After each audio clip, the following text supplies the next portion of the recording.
Ever find yourself thinking, why bother even eating healthy? I still get sick anyway. Or why exercise if I'm still stressed out?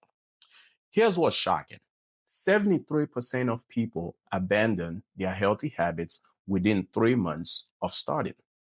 And recently, I watched another smart individual stop therapy after 3 months of steady progress, right when it was starting to work. In my years as a psychiatric nurse practitioner, I've seen this exact thinking pattern destroy more progress than any other single factor.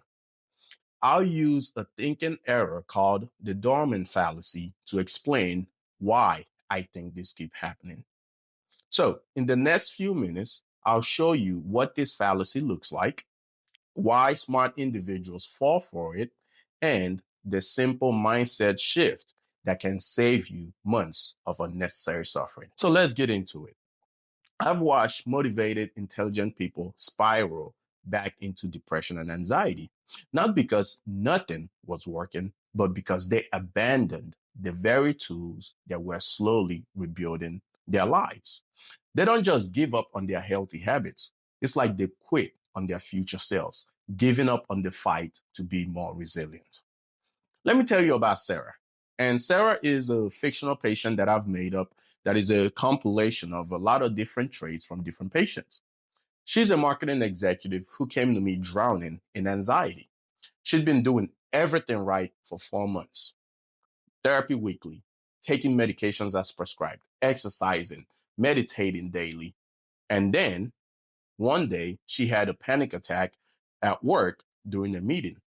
Just one panic attack. The next day, she stormed into my office and said, I'm done. I'm giving up. I did everything right, and I still had a breakdown at work. What is the point? And that right there is the Doorman Fallacy in action.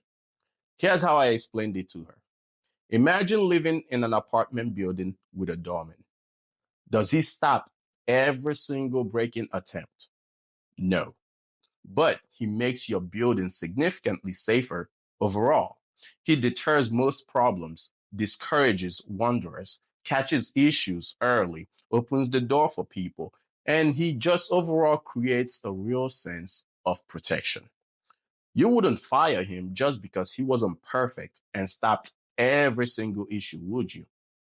And yet, that's exactly what we do with our healthy habits and mental health tools.